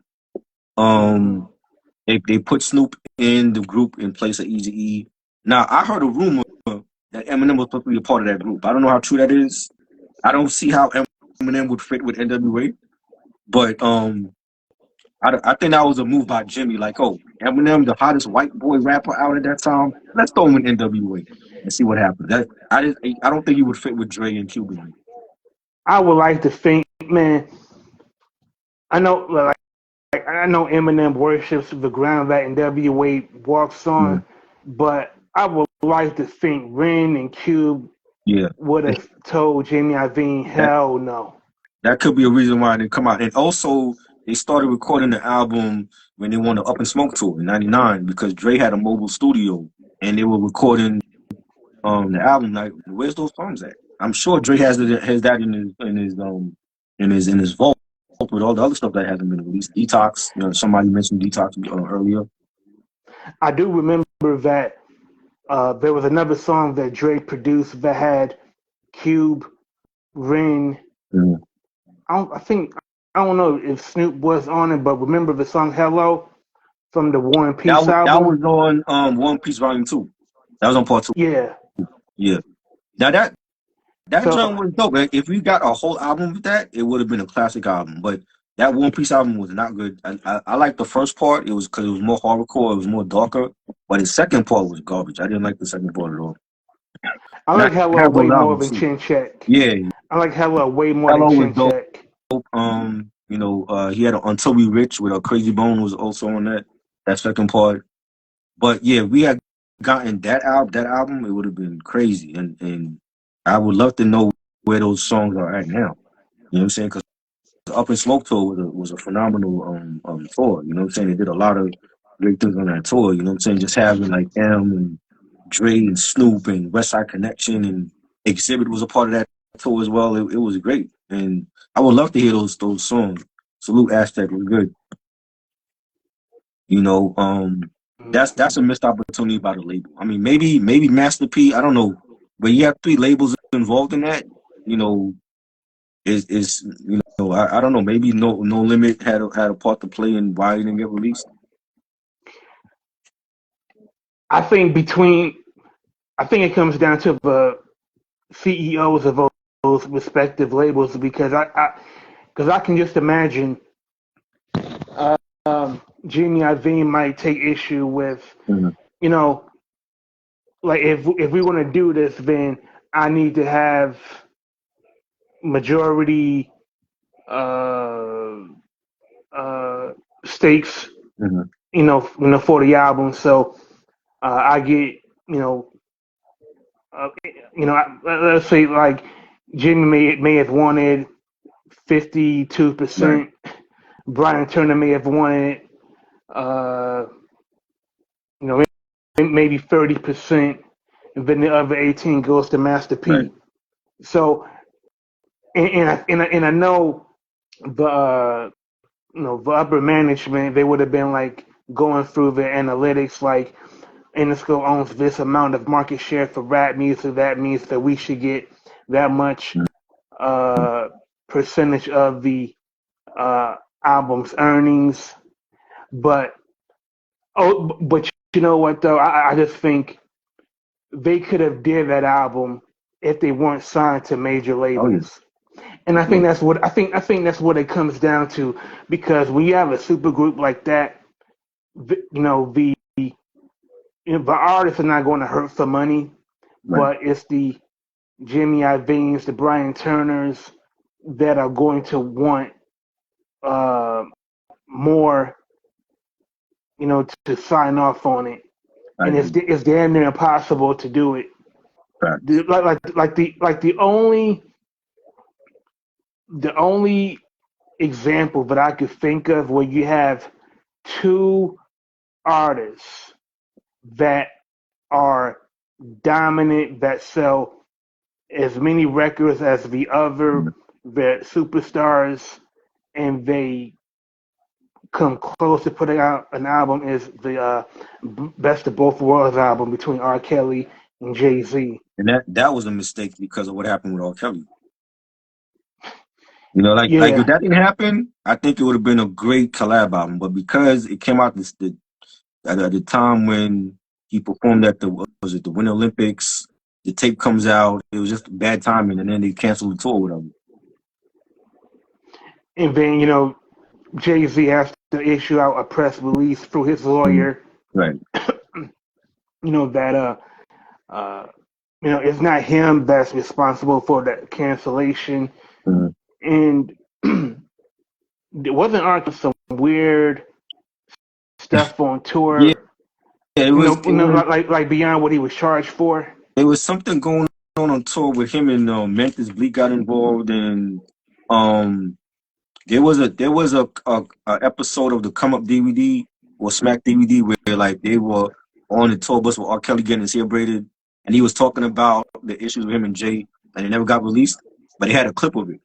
So I remember when they went on tour and the tour ended badly, and they did another album after that, but it wasn't the same as the first one. You know what I'm saying? It was just a missed opportunity, unfortunately, because of R. Kelly and what happened with him. But that album itself was a dope album. It just could have been better if everything didn't happen the way it did. It could have been a great collab album. Yeah. You know what I mean? And and you know what? Yeah. I mean, there was some bangers on that album, man. Yeah. Like the song "Honey." Honey was dope. Yeah. That samples the Bee Gees song. Yeah. I got that on vinyl too. That's from the Spirits Within album or something like that. Yeah. And like when you really think about it, though, like I think Jay has a weird history with collaboration albums. He do. Like the Best of Both Worlds with R. Kelly. Yep. The Link. Nobody cares about the Linkin Park project. I mean, I thought it was good. I love Linkin Park. I've always been a fan of their music. It went platinum, but it was more like a mashup. It wasn't like a real album. It was like more of like he did his verses from like the Black Album with their music from like Hybrid Theory and all that. But I like the mashup album. Okay, I mean that's fair. That's fair. Like he also has to Watch the Throne. Right. I appreciate it more now than I did back then. Mm-hmm. I mean, I got so sick and tired of hearing niggas in Paris that I think that it colored my perception of that album. Yeah. Because there's some great albums. Yeah. I mean, there's some great songs. I feel like the album was tailor-made for Kanye, though. Like it was more Kanye and Jay was on it. And, even with Jay, with Jay rhyming, he was flipping different rhyming styles on that album that he normally probably wouldn't have did on his other stuff. But I thought the album was good, and then them having the Pete Rock joint on there, the Joy. That was like a bonus track, having the RZA on that album. I think he did the New Day joint. You know what I'm saying? That was a dope album. I just felt like it was more tailored for Kanye West than Jay. Yeah, I mean, and Murder to Excellence. Yeah, that was dope. I really dug that joint. Yeah. Speaking of Jay, we got Jay, like you just talked about. Jay was supposed to be a part of two other collab albums, The Commission, and then with Biggie and Charlie, and then the Murder Inc., the real Murder, the OG Murder Inc. album with him, DMX, and Ja Rule. Both of them never saw the light of day for different reasons. What do you remember about those two planned albums? I think had Biggie lived, something tells like, I mean, it's one thing like to do single tracks, for individual albums, but to do an entire project as a collective, man, like, well, first of all, would Biggie even been out of his Bad Boy deal to even do that project?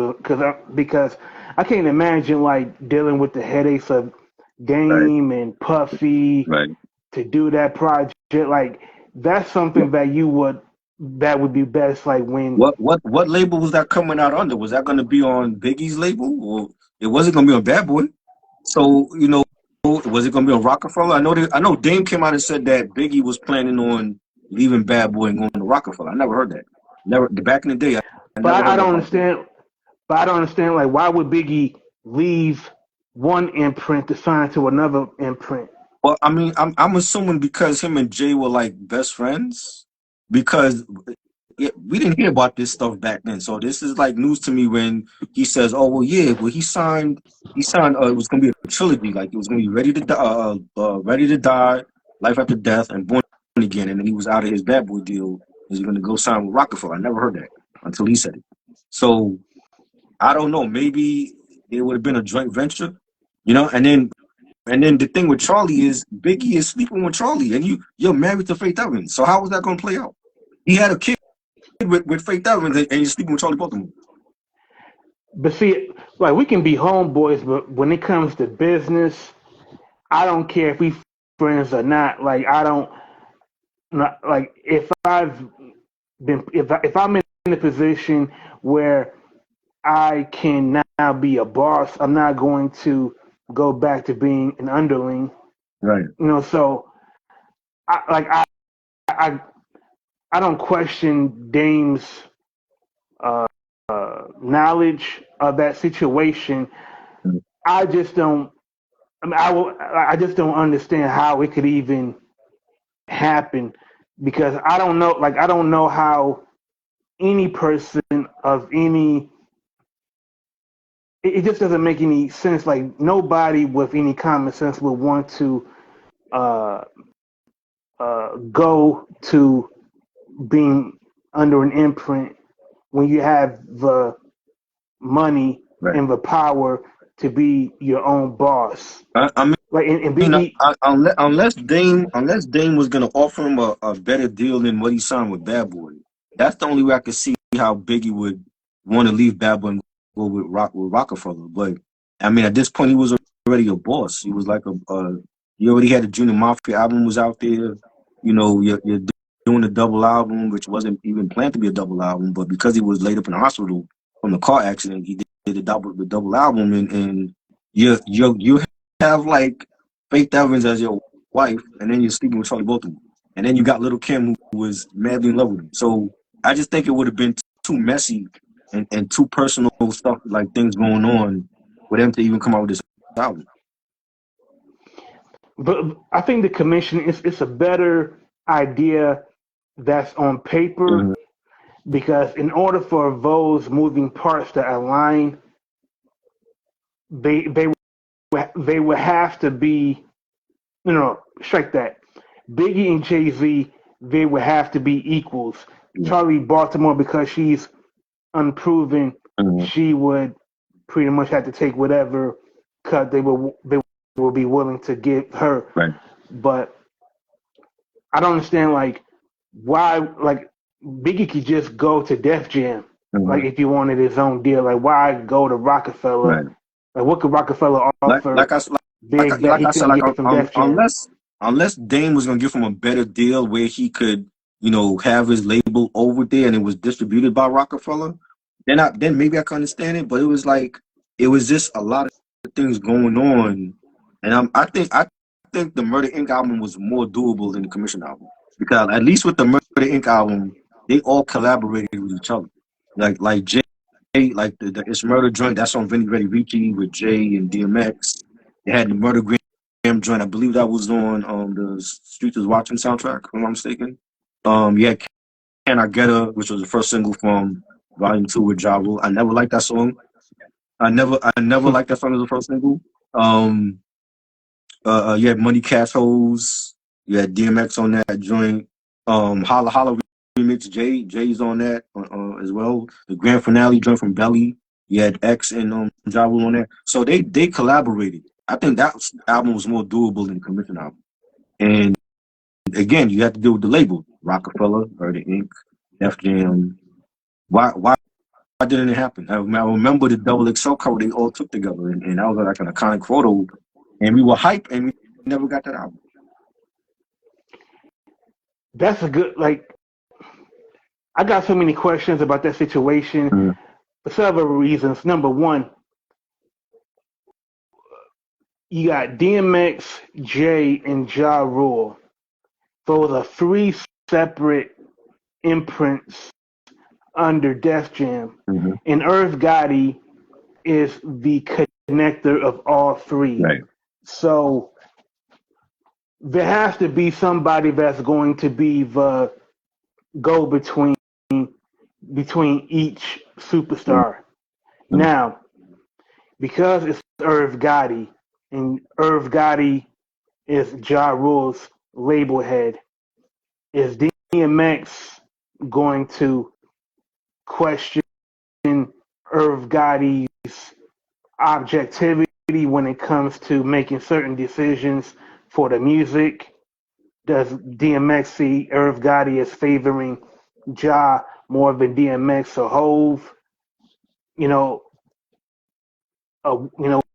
would who is going to make the major decisions, Right. or like Hove doesn't take any orders, Right. and we know DMX never Right. wanted to take any orders. Right. So now it comes down to uh, who can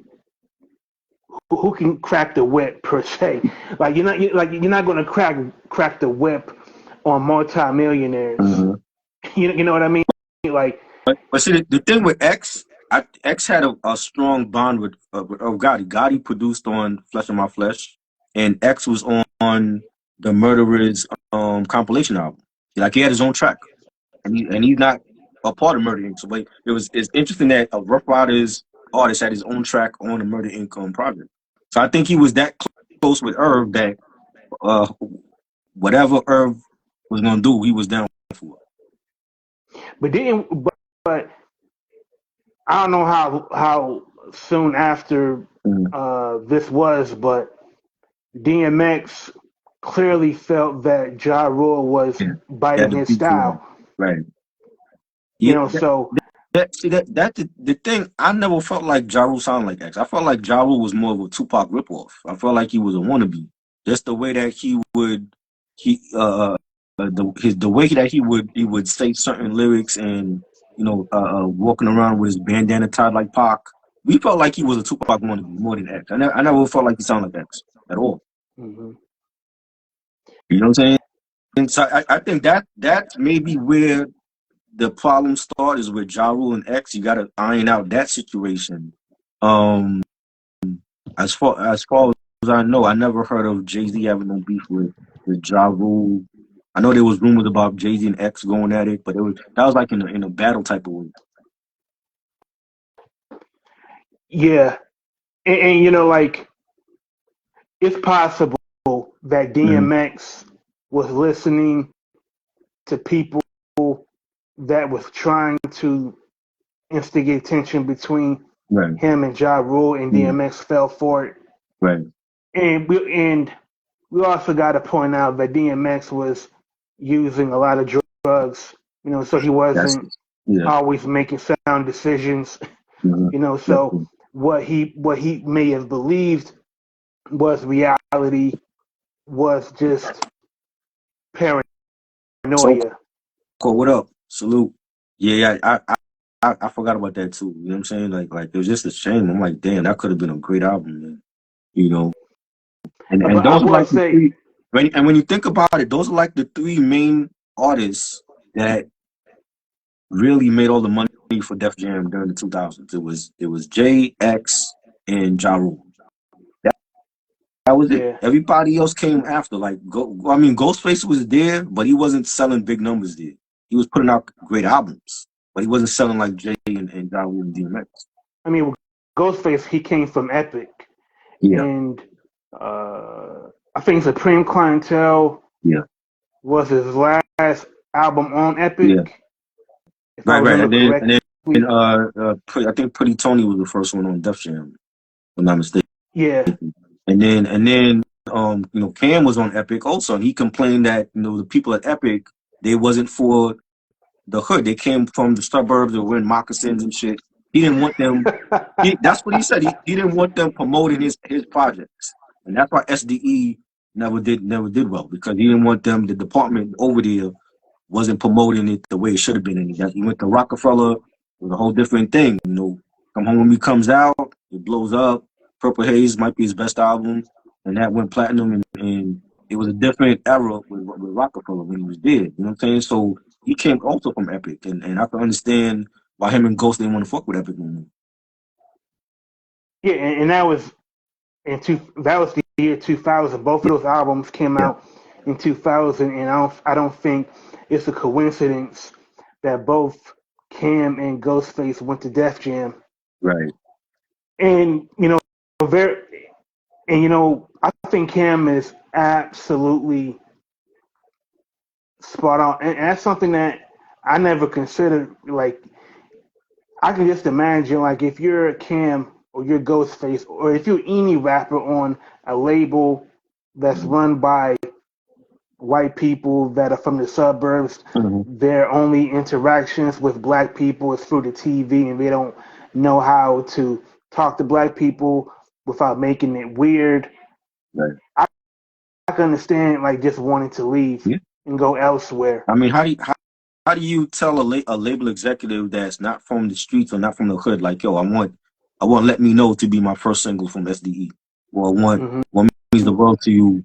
You know what I mean? So it was like he was frustrated, and I think being that he had the friendship with Dame, and Dame understood his situation, is the reason why he went to Rockefeller and in the record history. Like, he blew up over there because they understood what type of artist he was compared to being an Epic, and same with Ghost. Ghost wasn't getting that promotion, and he goes to Def Jam was a different story over there. And we also got to remember that Big L was also going to sign to Rockefeller Right. had he Yeah. lived. So that means you would have had two members of Children of the Corn Right. under the same Right. umbrella. Right. And how would that play out if Big L did survive, and Jay's going at Big L's homeboy from that same group? How would that play out? You got two members on Rockefeller. You know what I'm saying? Both of It would them. have How would put that Big play out? L If in an you going uncomfortable at Cam and situation. Dipset? You going at Cam and Dipset? You think Big L would have stayed quiet? I don't think. I think he would have came to help his boy. Yeah, I can definitely see, because at the end of the day, for Big L and Cam, they always talk about it, Mm-hmm. the danger zone, Mm-hmm. it's Harlem all day. So I think Big L would have came. He would have took to Cam uh, just for Mm-hmm. Harlem, and I think um, because Jay-Z is such a savvy businessman, Right. I could actually see Jay-Z, letting it slide You to Big think so? L. You think so? Let me tell you, I feel I'm gonna like tell you why. I feel like Jay was jealous of Dipset, because when Dipset got there, they had their own movement, they had their own buzz. They didn't run to just Blaze and the in-house producers. They had the heat Heat makers. They makers. had them. You know what I'm saying? And then Kanye was on board as well. So it was like when they blew up in the streets with their mixtapes and K Slade playing their stuff, they got there with their own movement. And I think Jay, that really bothered Jay. And the fact that Cam and Dame was so close, that's what really started the friction. And then the beat stealing after, when Ace of the Izzo was made for Cameron, and Jay-Z took that. And then Oh Boy was made for Jay, and they took that for Cameron's first for Come Home With Me. You know what I'm saying? So there's Hmm. a lot of jealousy going on there, and Jay will probably never admit it. But I think that's what it was, because nobody other than him on his own label was hot. Beans was never as hot as Jay or Freeway, or definitely not Bleak. You know what I'm saying? When Dipset got there, it was about Dipset, and I think that bothered him. So imagine if Big L come there and you blowing up bigger than Jay. You had an issue with that. Because I think, well, because Big L put Jay-Z on Lifestyles of the Poor and Dangerous, Mm-hmm. and because Big L knew Jay-Z from way back, I Mm-hmm. think Jay-Z would have understood why he came to Cam's defense. I think Jay-Z would have looked at Cam as the bigger threat because it wasn't just rhymes with Cam, it was the fashion, it was the influence that Cam had in the streets. That's something that Jay-Z always took pride in. So now you're encroaching on his territory. Exactly. And even with the fashion, I'm glad you mentioned that because even with the fashion, I mean, yeah, Jay, you could say when he started wearing like the button ups with the Nike Air Forces, people like that look. That's like a classic clean look or whatever. He had the Reebok deal, but when Jim and Cam was rocking they shit, we took the True Religion jeans. Nobody was rocking True Religion jeans before them. You know what I'm saying? Mm-hmm. The Nike ACG boots. You know, I hear Wale talking about Wale didn't start that. He was not rocking that before Jim and Cam. You know what I'm saying? He lined out his ass. We were rocking ACG. I still got my pair of ACG boots because of that. You know what I'm saying? The rock star, you know, the diamond belts and the chains. That was all Dipset. They didn't rock that, and we were looking at them like, yo, they're the fashionistas. It was Kanye, it was Pharrell, it was Dipset. That's who we were patterning our fashion after. And Jay didn't have that type of movement in the streets like that. You know what I'm saying? So it was like, and then the Dipset came not just as a unit, they came with a roster of artists, a roster. You know, they had dudes from London that was on SAS that was down with them. They had Jaja, they had J.R. Rod and Hell Rell and Purple City. Like they had a whole movement going on. It was like, how was Jay gonna top that? You bringing out shit like Blueprint 2? Come on, that's not fucking with come home with me. You know what I mean? You lost Raka. Soul Quest said Beanie Sequel, I Feel It in the Air was my favorite Rockefeller release that I know of, but I wasn't up on rock. I love the Becoming album was a classic. He was locked up for that album. Unfortunately, he talked about that on forgot what interview he did. He was talking about how he was locked up and he wanted to go on tour for that album, and that should have been like his his magnum opus album, but he was locked up for that and he didn't want it released. He had told Dame over the phone he didn't want it released or whatever. But that's a great album. I love that album. Um, but definitely. But yeah, I just feel like Dipset had their own movement going on, during that time, and Jay was dropping crap. Your battery died.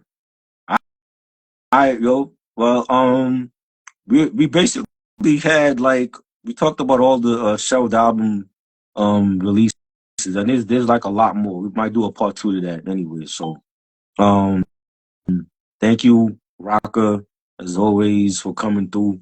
We do this every Wednesday night. We've been doing it on YouTube. I brought it to Instagram, just to start doing live streams again on here. So we definitely gonna do another great one next week. I'm gonna try to get maybe I could get Back to the Lab on here and some other people. I'm actually gonna be on Back to the Lab's live stream on Monday at 9 p.m. on YouTube, so check that out. We're gonna be talking about some anniversary album releases. Look out for that. Shout out to Dame. Shout out to the whole commission. It's gonna be fun. And yeah, man, just stay tuned. Got more stuff coming. Subscribe. Follow me on Instagram. Subscribe to the YouTube channel, Danny Rap Podcast. All right, we're gonna do part 2 next week because there's a lot more releases that we didn't mention. Shout out to everybody that came through, Mojo and Fat Lace and Chastity, Exotic Drinks. So follow him.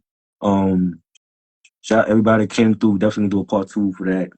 And yeah, Hunkman, salute to you. And Soul Court, salute to you as well. Lots more coming up. So stay tuned. It's your boy Try, Daddy Rap Podcast. And we out.